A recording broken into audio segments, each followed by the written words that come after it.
This year has been a continuous watercolor journey for me, both in the art of practice and seeing growth.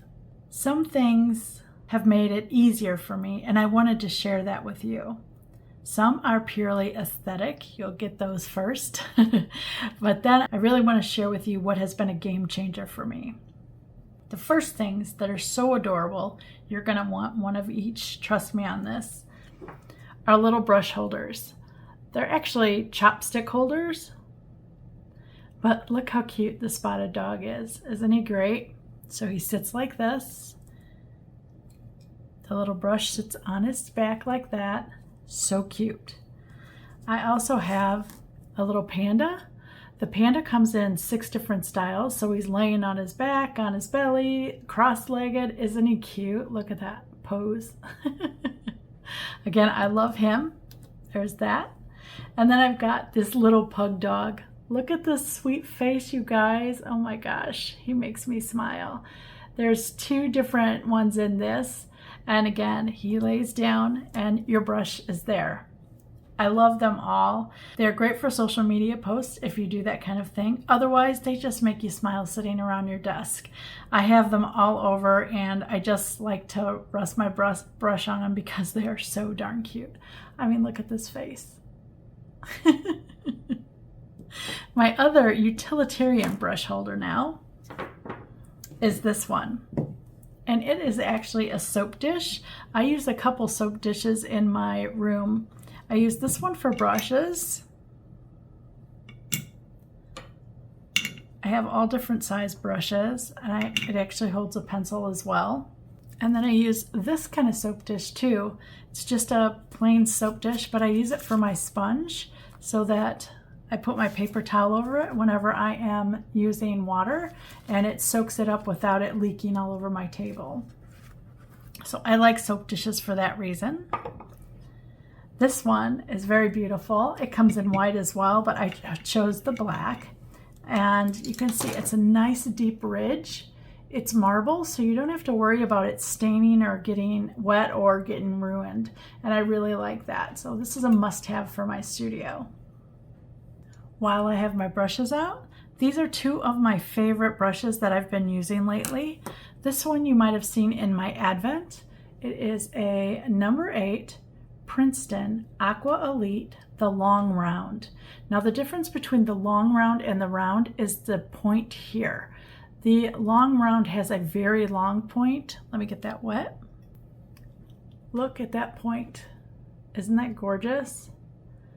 I like the 8, and I just ordered a 12. I want to see the difference in sizes, but the 8 is what I use almost always. At least I've been using it for the past 2 months now, and I love it. The other brush that I really like is this Zen brush by Royal Langnickel. There you go. It is Z83PO in the 1/2 inch. What I like about this brush, you see how fat it is, but watch when it gets wet. So you see it's got a little point here. They call it an oval wash, but watch when I get it wet. What I like is look at this point. So if you need something for filling in backgrounds really quickly that you want to maybe go around, say, a house or something like that, this is a beautiful brush for that because this point, I don't know if you can see it. I'm going to turn it sideways here. See that the point is thinner and the belly of the brush holds a lot more water, and it just makes it glide on the page. It's really easy. The handle is super slender, which feels really great, and it's light in your hand. So if you are looking for something just to fill areas, this is fabulous, and it's really quite inexpensive. My next office essentials are, I'm going to share my favorite pencil with you. This is the Blackwing Matte pencil. I love this pencil because of how dark it is. It is so dark now. So for mechanical pencils, I like a 0.9 lead. But this is for just a regular pencil, and watch how dark it is. I can get a really nice value here, but as I start applying pressure, look how heavy. And I love that. I love that so much.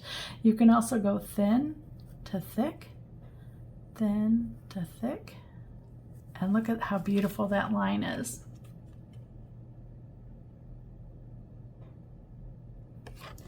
And of course, this is beautiful for social media too, because it's black matte, and then you have the gold binding here for the eraser, which is really, really lovely. Now, Blackwing has several different kinds of pencils, but I chose this one because of the darkness of the lead. So if you are looking for different leads, they have some that are mixed sets, they have some that are lighter. The Palomino is a nice one too. I just really prefer this one because I love the richness.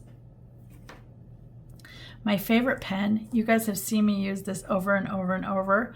It is the Unipin Fineliner. And I like the set that has the 05 and 01 in light gray, dark gray, and black. I just think you can't go wrong with this set. And I've been using mine now for almost 2 years, and it's still a great point. The light one is kind of running out of ink, but I probably use that almost every single day, the 0.1. But I truly love this set and would highly recommend it. It's great for watercolor because it dries instantly. If you're following me on my Artful Advent, then that's the pen that I've been using to ink that. I want to share 2 great sets of watercolors with you. This is the first set by Daniel Smith, and it is the Lunar colors. So you have Lunar Red Rock, Lunar Violet, Lunar Black, Lunar Blue, and Lunar Earth. What I can say about these 5 colors is they granulate so beautifully. Oh my goodness. When you put it down and they start separating, it just looks like minerals on the page, and they are so beautiful. I also like to mix with them. If you were to buy one color, the Lunar Black mixes great with other colors, and it will make it granulate for you. But I have fallen in love with just the earthiness and the organic look of these colorations. If you're wanting to experiment with something totally different, I highly recommend this set by Daniel Smith. The other set is the Kuretake Gansai Tambi Art Nouveau set. There's 24 colors in here, and all I can say about this set is the colors are so beautiful. They're muted. They have a great range of colors, anything from soft greens to butter yellows to pinks to purples. You have this really bright orange. You have another orange in this Mars yellow. And I just really love everything about it. I have a video on this specific set so you can see me swatch the colors. I will link it in the description below. It's been such a pleasure to play with because it's unexpected colors. They're definitely more opaque colors, but I'm okay with that. I actually just love the way that they look and react with each other. I have 2 3D printed palettes that I want to share with you. This is the first one. This is by Arts to Embers. It comes with a mixing tray, excuse the rubber band that's holding my palette on the front, and then it has anywhere from 12 to I think he has 150 where you can have half pans. I bought it specifically for my half pans. Look at how easy they come out. You can move them around so easily, and I love that. They all fit really great. I bought these for specific sets, like my Essie. I bought one for Schminky. I bought one for my American Journey. It's just I wanted to start putting my sets in half pans so that I would use them more. And what I'm having fun with this set in particular is it's one that I'm doing the little color in and out of the garden book, and I'm using my sketchbook with only this palette because it's letting me use it in a different way. So this was Arts to Embers. The other palette that I had custom made for me is this one. This is a 24 palette. Then there's a mixing area here. You can also buy another mixing area that goes at the top up here, and you can get this in by 4. I think he's got one with 3, with 2, and then I wanted just a plain one. What I like about these is they hold a little more than a half pan of paint here. And this palette I used for all of 2023 classes. I filled it, and then this is what I've been using, and I will continue using it into 2024. So this is my palette that I have on this. I did a full video on this too, but I thought if you're looking for something special that is really doesn't take up a lot of space but holds a lot of paint, which is what I was looking for, these are both great things for you. So I wanted to share those. And the last thing I have for you is an organizational tip. When I started getting a lot of different brands of watercolors, I wanted something that would fit inside my drawers so that I could keep brand specifics. And then for my Daniel Smith, because that's the majority of my paint, I have each little drawer according to the color. If you order this set from Amazon, it comes with 2 of each. So 2 long ones, 2 medium ones, and then 2 short ones. I like them because you can reconfigure them depending on the size of your drawer. You know, sometimes you can have your drawer like that and get a lot more in there. I have mine like this, but they also stack. So see that they kind of go in at the edge here. So they stack on top and they don't move, which is great. You can slide it, and then you can stack this one on top too. And you can see how useful that is. So for my Daniel Smith, I have colors that I don't always use, like my yellows are on the bottom, and then I stack, of course, my greens and oranges on top because those are the colors I use all the time. And I just love the idea that you can stack them and they're not a very deep footprint. You can see that they're pretty shallow. Let me hold my paints here. So you can see they're not that big, and I really like that.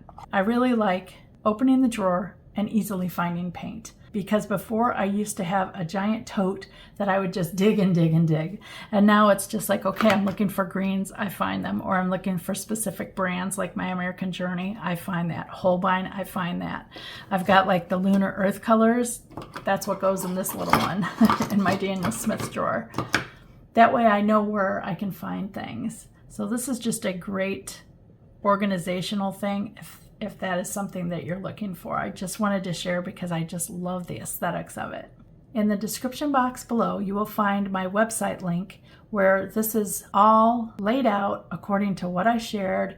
Each individual one has a link so you could go see it for yourself. And just thank you. Thank you for being here, and thank you for supporting my channel. I really appreciate it. And I can't wait to see what 2024 brings for us. Can you? I'm really excited about that. If you were inspired by today's favorite things, please like, comment, or subscribe, and it will help my channel grow. Thanks for watching.